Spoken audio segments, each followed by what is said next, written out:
Hello friends, welcome to our channel Grand academy.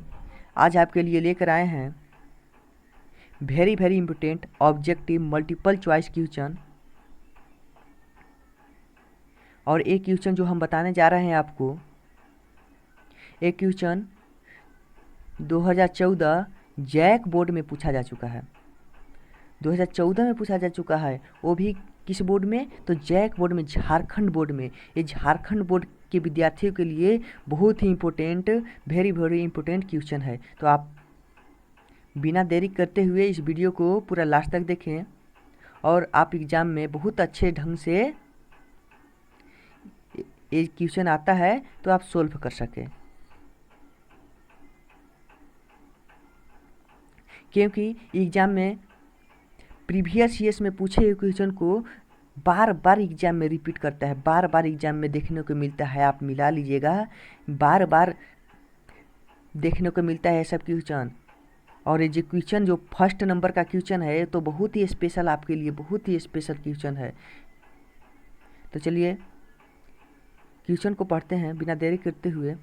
निर्वात की विभुशीलता epsilon zero का मात्रक क्या है? तो निर्वात की विभुशीलता एप्सिलॉन जीरो का मात्रक होगा कूलम्ब स्क्वायर पर न्यूटन पर मीटर स्क्वायर। अगर आपको पता होगा तो हम क्वेश्चन को पढ़ेंगे, समझाएंगे, उसके बाद आप क्या करें कि कमेंट में जाकर लिख दें कि ऑप्शन नंबर मेरा कौन सा सही होगा। उसके बाद हम आपको फटाफट बताते चले कि कौन सा आंसर सही होगा, क्या होगा। ओके, हम हैं आपके साथ, तो डरने की क्या बात। चलिए क्वेश्चन को पढ़ते हैं बिना देरी करते हुए। बीटा आघूर्ण वाले किसी विद्युत द्विध्रुव पर समरूप विद्युत क्षेत्र पर लगते हुए बल आघूर्ण का मान, torque acting on A electric dipole of moment क्या है? पी है। Placed in uniform electric field में रखा गया है, तो क्या होगा? क्या होगा? ऑप्शन नंबर ए सही होगा, ऑप्शन नंबर बी सही होगा, या ऑप्शन नंबर सी सही होगा, या ऑप्शन नंबर डी सही होगा। तो क्या बोलता है कि torque acting on A electric dipole moment P placed in uniform electric field, placed in uniform electric field में रखा गया है, तो जाहिर सी बात है कि क्या होगा? पी इंटू ई होगा ना। तो चलिए आगे बढ़ते हैं। यदि किसी समांतर पटधारिता के बीच की हवा को के अपेक्षित विभुशीलता वाले माध्यम से विस्थापित कर दिया जाए, यानी क्या है कि यदि समांतर पटधारिता के बीच, समांतर पटधारिता है, उसके बीच की हवा को अपेक्षित विभुशीलता वाले माध्यम से क्या कर दिया जाए कि हटा दिया जाए। विस्थापन मतलब क्या होता है? हटाना। क्या होता है? हटाना। तो धारित्र की संधारित्र क्या होगी? क्या होगी? एक बढ़ जाएगी या घट जाएगी, या ऑप्शन नंबर सी में बोल रहा है कि अपवर्तित रहती है, या इनमें से कोई नहीं, नन ऑफ दिस। तो इनमें से राइट आंसर मेरा कौन सा सही होगा? ऑप्शन नंबर ए सही होगा, बी, सी या डी होगा। बताएं, कमेंट में लिखकर बताएं जल्द से जल्द, और लाइक ज़रूर करें। क्या करें आप? लाइक ज़रूर करें। इससे क्या होती है कि बस टीचर को मोटिवेशन मिलता है, तो लाइक ज़रूर करें। तो ऑप्शन नंबर मेरा कौन सा सही होगा? क्या होगी? के गुना बढ़ जाएगी। देखिए मेरा राइट आंसर क्या होगा? Remains constant. क्या रहेगी? जब हटा दी जाती है तो रिमेंस कांस्टेंट रहती है, अपवर्तित रहती है। क्लियर है? चलिए आगे बढ़ते हैं। जब ताप में वृद्धि होती है तो किसी चालक का प्रतिरोध क्या होता है? जब ताप यानी टेम्परेचर क्या होता है कि जब बढ़ जाता है तो कंडक्टर का रेजिस्टेंस, जो आपके पास कंडक्टर है, तो उस क्या होता है? बढ़ता है, घटता है, स्थिर रहता है। मतलब जितना प्रतिरोध है, चालक का प्रतिरोध उतना ही रहता है, या चालक पर निर्भर करता है? कंडक्टर पर डिपेंड रहता है। तो क्या होगा जब ताप में वृद्धि होती है? तो चालक का प्रतिरोध क्या होता है? बढ़ जाता है कि घट जाता है? बताएं आप लोग, ऑप्शन नंबर कौन सा सही होगा? ऑप्शन नंबर ए, बी, सी या डी? बताएं। देखिए मेरा राइट आंसर क्या होता है? चलिए कोई नहीं, हम बता देते हैं आपको। राइट आंसर मेरा होगा ऑप्शन नंबर ए, इंक्रीज यानी बढ़ जाता है। चलिए आगे बढ़ते हैं। 5 नंबर।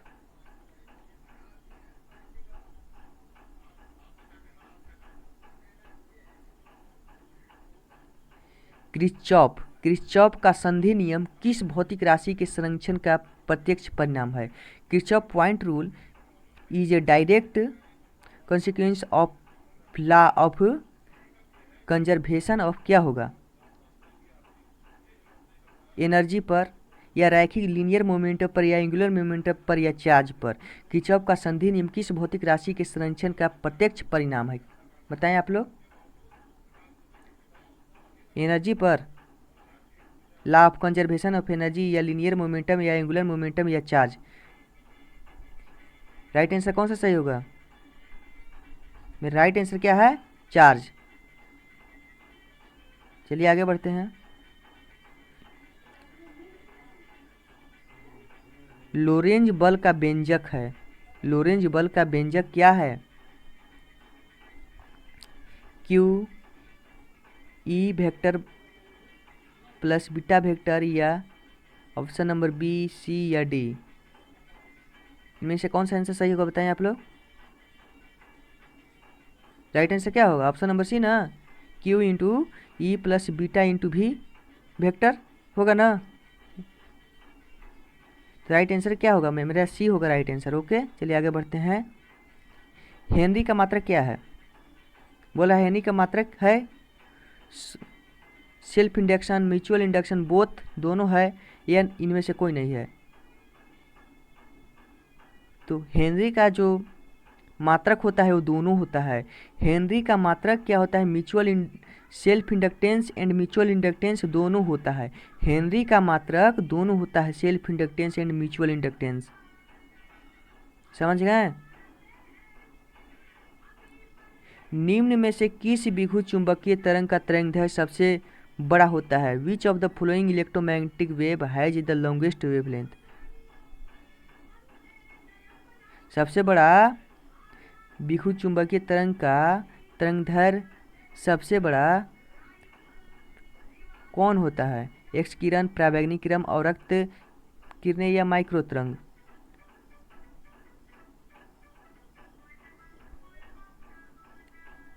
बताइए कौन सा बड़ा होता है, ए, बी, सी, डी।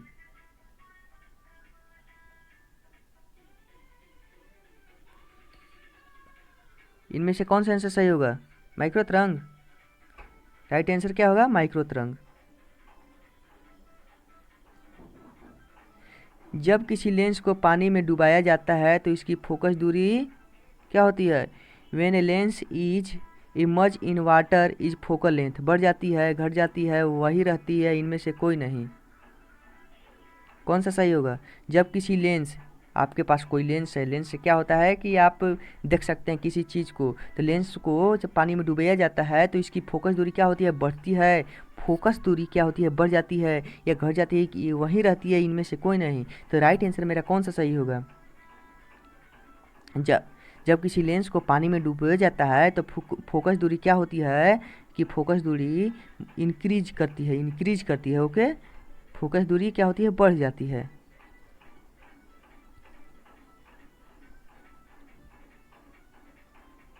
चलिए आगे बढ़ते हैं।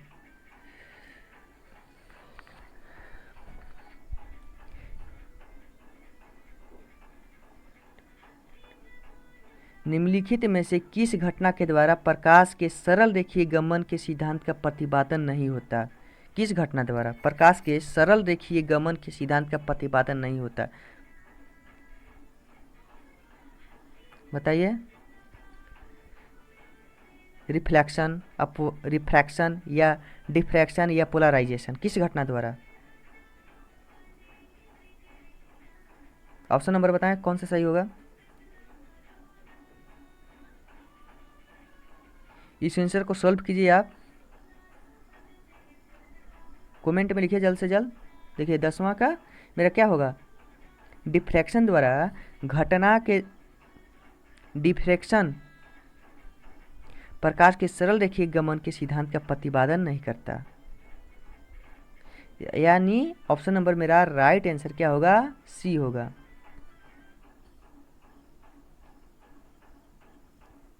किसी खगोलीय दूरदर्शी का आवर्धन सामान्य समंजन की दिशा में होता है। The magnification product by N astronomical telescope is normal adjustment is क्या होगा, ए इम्पोर्टेंट है, F0 प्लस एफ ई, या F0 इंटू एफ ई, या F0 divided by F E या F E divided by F zero. तो इनमें से right answer कौन सा सही होगा बताएं? राइट आंसर क्या होगा? राइट आंसर सी होगा। निम्नलिखित में से किस घटना के द्वारा प्रकाश के कणिका सिद्धांत की स्थापना होती है? Which of the following phenomena establish the practical nature of light? व्यक्तीकरण, डिफ्रैक्शन, कणिका सिद्धांत की, प्रकाश की कणिका सिद्धांत की स्थापना किससे होती है? ध्रुवण से होती है या प्रकाश विभुत प्रभाव से होती है? कौन सा, किससे होती है? राइट आंसर कौन सा है? तो राइट आंसर क्या है? बारहवां का डी मेरा राइट आंसर है, प्रकाश विभुत प्रभाव।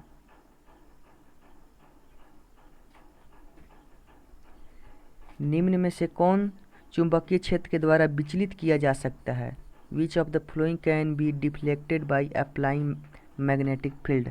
ऑप्शन नंबर ए बोल रहा है X ray, option number B में दिया हुआ है बीटा रे, ऑप्शन नंबर सी में दिया है गामा रे, और ऑप्शन नंबर डी में दिया हुआ है कि दोनों कौन सा? तो अल्फा रे एंड बीटा रे, तो दोनों दिया हुआ है। तो राइट आंसर क्या होगा 13वां का? तो राइट आंसर क्या होगा? गामा रे, यानी राइट आंसर सी होगा। 14वां, जब सिलिकॉन में बोरान को अशुद्धि के रूप में मिलाया जाता है तो परिणामी पदार्थ होता है कौन सा? एन प्रकार का चालक, N type semiconductor, P type semiconductor, N type conductor या पी टाइप कंडक्टर? 14वां का आंसर कौन सा सही होगा? तो मेरा राइट आंसर होगा P type semiconductor, P type semiconductor. Okay, चलिए आगे बढ़ते हैं।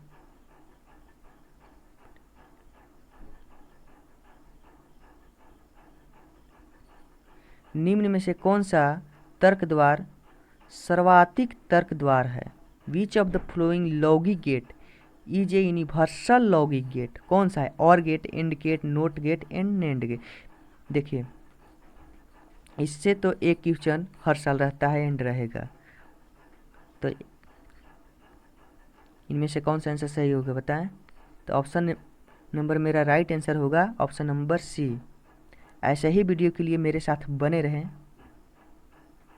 ओके, जय हिंद।